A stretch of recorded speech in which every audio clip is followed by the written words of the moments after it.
Thank you so much for being here and choosing me as your late afternoon activity. It's called Curating Power, how states, and here I meant nation states, shape open digital infrastructure as tech stacks. And we will get more into that. First, very quickly about me. So I work at World Health Organization on digital health related initiative and then open source related work.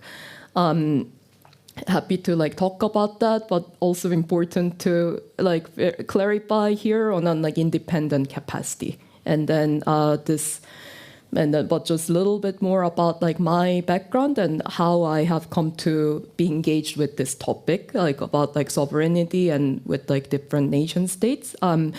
Also, as part of my work at the World Health Organization, a member of Open Source United. So it's a community of practice of different people who do open source in the UN system, where I was leading the licensing work for the different UN agencies and giving advice and gave input on the policy. And then another hat I wear is that I've been a research affiliate at Mindero Center for Technology and Democracy at University of Cambridge. But all of that, my core interest has always been in public interest technology in different domains. And important to say that this presentation was from the research that was originated in support of MCTD and University of Cambridge with my collaborators, mainly Senye Kosman and Timothy Sharton. So just a bit of a scene setting, there's this term called securitization. And then what's happening is a lot of governments are not just regulating tech platforms or technology, but they're increasingly doing other things, which includes building and exporting digital infrastructure themselves. And of course, a lot of this infrastructure rely heavily on open source everything, sometimes open data, sometimes software, sometimes standards, sometimes community itself. And then more and more, we are seeing that they link cybersecurity and national security related issues, and then data governance and control. That's where we see different data residency legislations and such, and then economic competitiveness and many other factors. And then it's true that this has become a bit more pronounced recently. And then in my presentation, I will go into different flavors of digital sovereignty from, let's say, leading powers as well as middle powers and then such. But would love to hear people's input. And then with that, of course, there has been changing rhetorics of FOSS, mostly from the public and nation states perspective. So initially, it's what many of us know about, open source as free civic infrastructure of collaboration. So what we know about, and I think what many of us are here for, originally anchored in community ethics, autonomy and collaboration, and then there has been a different rhetoric in framing FOSS as a dependable critical infrastructure of internet. And if we were at a talk earlier today given by Mirko Bohm on the could we buy digital sovereignty, I found that really interesting when he talked about in 2005, corporates started getting into that. And then I would say yeah, that's how it that's very aligned with my analysis. It was initially seen as the critical infrastructure, and then different governments started getting into that, mostly with money, funding certain vulnerability patches and such, and that's how that was started to be seen, it's roads and bridges that government is using public funding to support. And then most recently, like we see more and more like open source as sovereignty. Like I see quite a number of presentations like that did talk about sovereignty, like measuring sovereignty, like purchasing sovereignty, like participating in sovereignty, like digital sovereignty. So now the nation states adopt like open source as like a means of control, or like what I used earlier, like securitize it. So, and then there's of course like many different like layers of that. I wouldn't like go into that, but happy to like hear your inputs and experience and like all that as well. So that's like a bit of the scene setting, and then like yeah, and then like different realities with like open source. So there's like open source, and then there's corporate control or corporate like influences. That's what Mirko and I think many of us do know from like the mid 2000s, like 2005-ish, when corporates like started asserting more control, like whether that's through money, that's through like governance and such. And then a bit later, what like Mirko mentions as like governments had woke up. There had been like a different like governmental influence as well, and then that was the much of like basis of my research. I haven't like looked a lot, or I would love to map it, but not like with the resource and time that I had, but was like more into governments. And then there are of course different like policies. Like sometimes like investment policy, sometimes like industrial policy, which like also governs how governments or how public sector bodies can procure. And then like a lot about like security policy and like foreign policy. And then another like interesting thing was what we call like ODA, Overseas Development Aid. And like one thing like that got me very like what initially like sparked this whole research for me was I was at like one public like discourse called like Global Solutions Initiative in like 2023 or so, and then there were some people from like Latin America speaking about like digital public infrastructure before like that was a more used term.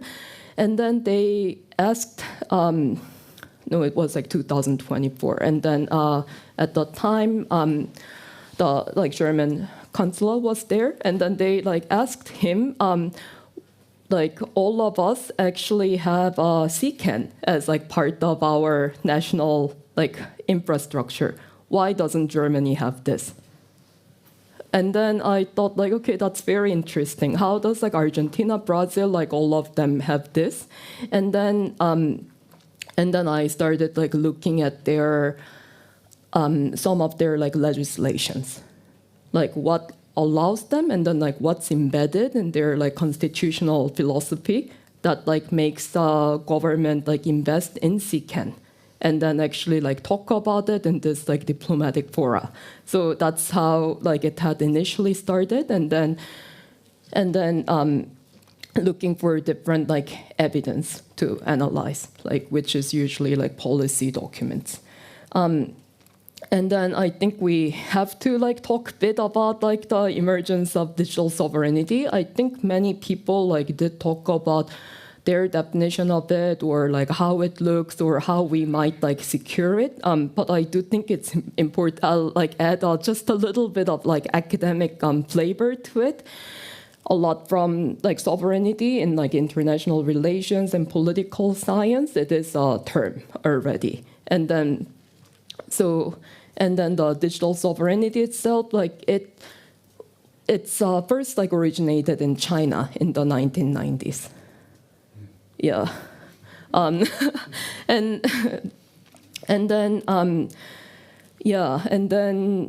even before, for about like 40 years, they have been like working on the building like Chinese internet or Chinese like information infrastructure, or like the National Modernization Project. Like that's what it was initially under. And then many of us like do know about like Great Firewall or like Internet Plus. much of it is the government like initiative. And then if anyone's like interested, inviting them to at least like Google Translate the Chinese internet rule by law development. It's not like rule of law, it's rule by law. Like if you were to translate that report, it's just from like 2024. So it does talk about what the government there is doing to apply rules for this like digital sovereignty. And then from like 2019-ish, it was like popularized again in like EU, I mean, not again, in EU circles. I did a very quick like document, like archival, like analysis, and then just like went to EU Lex. So that's EU like open data platform for legislative documents, basically archive, and then just did a quick search on like by year, like how many times digital sovereignty like popped up, and then it started at around like 2019, and then peaked in 2023, and then so it's like a normalization of the term, so to say, and. Again, like I quickly like added a bit more thing, like so in international relations, like there is a conundrum, what they call like realism versus like liberalism. There we go. Yeah, thank you. Yeah, in like international relations, there is this like conundrum that's always there, which is realism versus like liberalism, which is like countries have to and need to cooperate for like global good. But the traditional like international relations theory is that like self-interested actors cooperate where mutually assured destruction are assured. And then I was like, when I heard like Merkel's talk on like, okay, in open source, mostly for corporates, like we were always thinking about, okay, what's the area that's going to be competitive zone, and what's the area that's going to be collaborative zone? And I was like, oh, wow, like this is actually very much in line with how the theory of international relations has been, and how states like cooperate or compete in what area. So I was like, it's basically like having to choose that. And so I don't know how many people were like thinking about that. And then if anyone likes to nerd out, there's like a lot of literature on like power and independence, like weaponized interdependence, and also like limiting structural exposure to other like members.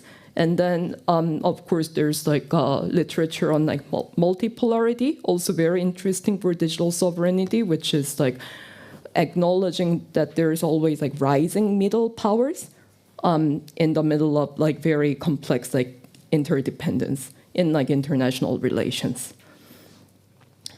And then, yeah, like had to put together different like variations or flavors of digital sovereignty. And then the recent like AI summit in India has been like a gold for like researchers, because many people say like quite like pointed things. And it's like, wow, like, is this person for real? Like, as on like, anthropologist, as a like social scientist, I was like, wow, is this real? So first was Michael Kratsios, who was the lead of U.S. delegation to the AI Summit India, like the director of Office of Science Technology Policy at the White House, where he's like stressing that like sovereignty here, AI sovereignty means like owning and using best-in-class technology for the benefit of your people, and charting your national destiny in the midst of global transformations. If like anyone needs to find like source for this like statement, like it's also in the White House like official like after summit statements as well. So if anyone find out like, is this person for real? Like, is this really what this person like, or this entity defines like sovereignty? It's like, yes, there's a lot of sources to go from. And then there's Prime Minister like Narendra Modi, and then this was actually at the FinTech Fest, a global FinTech Fest in like Mumbai in October 2025. And then in here, like he is addressing to Keir Starmer, who was there, as well as the like Royal Bank of India governors, as well as the general audience. So I think that's also very important, where he talks about India's stack and like lists them, and then saying that this stack, like we're helping other countries to share, develop technology. This is not digital aid, but empowerment. And then, and then more like the more previous examples from the Chenglu Wang, like Huawei executive, like now he had left, but then this was from like Huawei Developer Conference in August 2019. Also when they spoke about like very publicly about Harmony OS at that time. And then here, like, does talk about, like, specifically about, like, open source community to maintain and manage. It will be, like, very vulnerable to uncontrollable external factors. And then, of course, like, Angela Merkel, like, this was, like, July 2020, and her speech to the European Parliament as, like, a part of German, like, presidency to the Council of Europe. And then I thought that was interesting because this is where the digital sovereignty concept had, like, emerged much earlier than we had focused and like started like talking about. So this is like changing all the time, especially after the summit. Like my thoughts changed a little bit, but like overall, U.S. like traditionally framed sovereignty as like supply chain control, like sanctions, and then like security and like market dominance.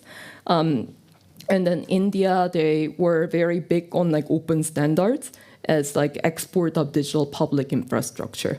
And then China, they like in many other statements, there's always been like emphasis on like self-reliance and then jurisdictional control. And then like EU, there's always like a mention of EU values and like openness. And I think many people, like also in this conference, try to figure out like what that practically meant, that like openness. So that's just like different flavors of it. And I will just like quickly like skip some things because I see that we have limited time.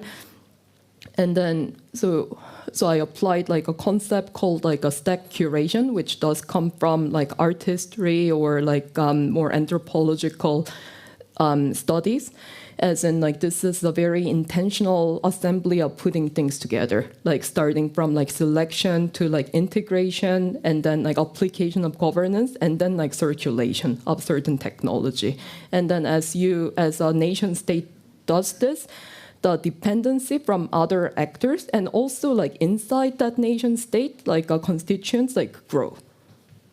And then this is an ongoing like typology of how certain like curation modalities like look like. Sometimes it's through a like narrative framing, so it's like rebranding or communicating certain like stacks or certain technology as like sovereign, secure, or open. I think many of us like did also talk about like open washing or open or like sovereignty washing. Like some of them are real, like, and then like some of them are like depends on how you look at it, and then like certain examples. And then another modality that I have seen was through like standardization, like making something a normative standard. And then another were like through investment, as in, and then like much of it was like a bit more structural, technical, and like dependency management, where nation-state entities basically like fund for like long-term maintenance and dependency management, like life cycle governance of this. And I believe, I don't know if we have any people from like Sovereign Tech Agency, like that's, I think, an example many people know.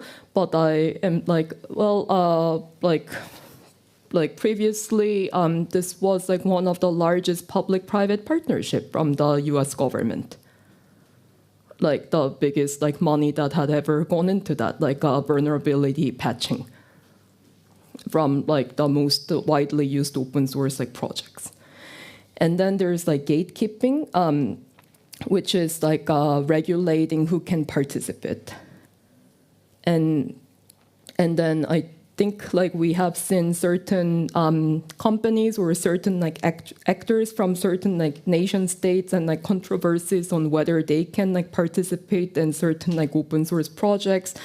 And then another were like export control, for example, from the US government on like sanctions, and then so it's like often like listed as the dual use, or like crypto like dual use technologies are almost always like listed as like sanctioned items.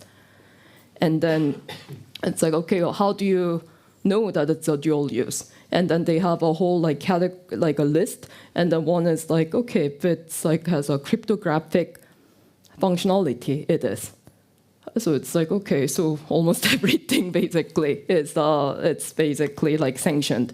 So I like looked up their like the sanctioned like list. So for example, like Python is like EC003 like listed there.